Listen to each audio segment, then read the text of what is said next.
At lunch, we talked about the topic trade and travel around the world, etc.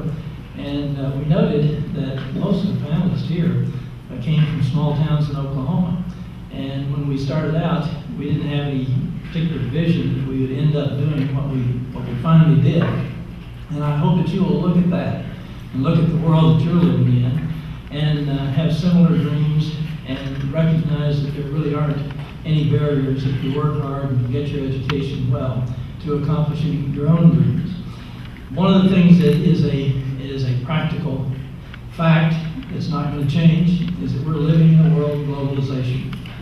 Basically, we have borders, we have national sovereignty, but the borders are meaning less and less because of technology and communications, of transportation, of finance, that we're living in a globalized world.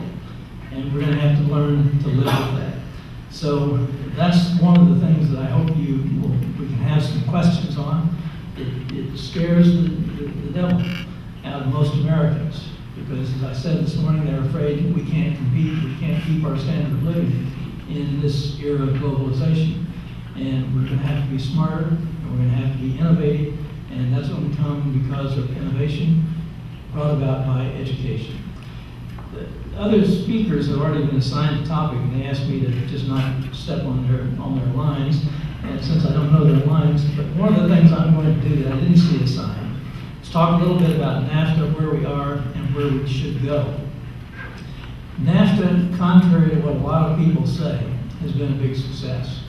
In every economic measurement, it's been a success. Trade with Mexico has tripled since NAFTA. Standards of living in Mexico have gone up. The per capita income has increased something 3 or 4 times. Mexico, which was not really a market for the United States before NAFTA, except for the maquiladora industry where we sent stuff down to have it assembled and sent back. Mexico is now our second largest trading partner, second largest market for U.S. goods. Like Canada, the other partner in NAFTA, is our largest market. So it's a very important thing. It's been a success. Incomes, wages in the United States for those jobs that are connected to NAFTA trade are on average 15% higher than wages in industries that don't trade internationally. It's been a success. But it hasn't accomplished everything all of us would like to see. For example, in Mexico, as I mentioned this morning, only about half the population have any tangible benefits out of NAFTA. Only about half have any tangible benefits out of democracy, which has flows from the NAFTA experience. Open markets, you open the political system. And so Mexico has not done its job in helping the other half that live in poverty to gain the benefits. And you can't have democracy for long and a neighbor where you have a potentially unstable situation where half benefit and half are out of the system, so to speak. So we need to do something about that. The other challenge for us is China and India and the Asian tigers. As we look ahead, our competition is not with Mexico. Our competition is not with Central America. Our competition is with Asia. And China is the big gorilla that's getting bigger all the time that we're going to have to compete with. How do we do that?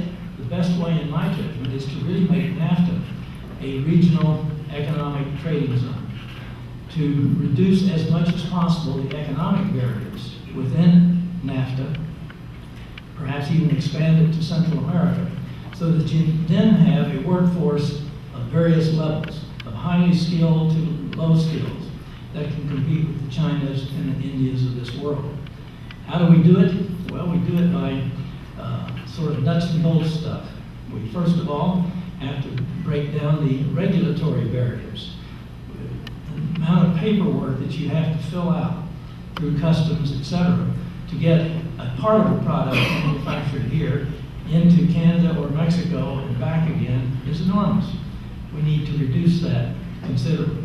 The other thing that we need to do, and it's in our own best interest, is to help that other half of Mexico that lives in poverty become a part of the system. And that's going to take something like a Marshall Plan in Mexico that has to be financed by Canada and the United States, so that you can bring education to the southern half of Mexico, you can bring decent health care so that they can show up for work and be productive, and that you can develop an infrastructure so that you can produce and get your products to market.